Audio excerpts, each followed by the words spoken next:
దొర సంస్థానానికి పునాదులు కట్టుకున్నాడు. మళ్ళీ ఇదే దొర కమ్యూనిస్టు పార్టీలో చేరిండు, కాంగ్రెస్ పార్టీలో చేరిండు, ఇదే దొర టిఆర్ఎస్ పార్టీలో చేరిండు, ఇదే దొర ఇంకే పార్టీలో చేరిండు, బీజేపీలో చేరిండు.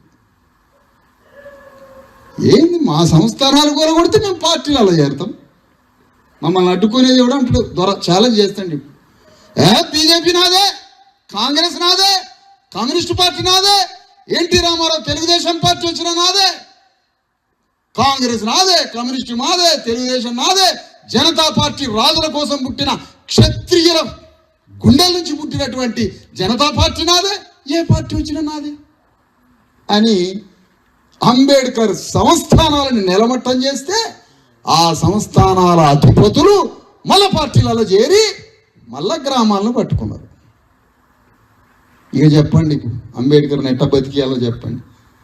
నువ్వు లేకపోతే మేమేమైపోదు అన్నావు, బాగానే ఉంది. నువ్వు వాడినవు, ఏడ్చినవు, బాధపడ్డావు. నీ యుద్ధం ఏంది ఇప్పుడు చెప్పు లెక్క. అంబేద్కర్ లేడు, ఉద్యమాన్ని కొనసాగించేటోడు లేడు, మళ్ళీ దొరొచ్చి ఆ సంస్థానం ద్వారా దులుపుకొని అయ్యి సొక్కలాగా దులుపుకొని వచ్చి మళ్ళీ పార్టీలో చేరిండు. మళ్ళా పార్టీ ఆయనది. ఎక్కడ దాకపోయింది? మళ్ళా వెలమ దొర మహబూబ్ నగర్ పార్లమెంటు ఎంపీగా వచ్చి పోటీ చేసిండు చంద్రశేఖరరావు అనే వెలమ దొర. ఆ సంస్థానాల ముద్దుబిడ్డ అతను. తెలంగాణ ముద్దుబిడ్డ కాదు ఆయన. మీరు పిచ్చోళ్ళు తెలంగాణ ముద్దుబిడ్డ అని మీరు అనుకున్నారు. కొల్హాపూర్, వనపర్తి, వెలమ సంస్థాన రాజుల ముద్దుబిడ్డ కేసీఆర్ వచ్చి ఇక్కడ పోటీ చేసి ఏం చెప్పిండు నీకు? తెలంగాణ వాదం అన్నాడు. ఆయన జోకులైతే నువ్వు నవ్వినవు, ఓటేసినవు.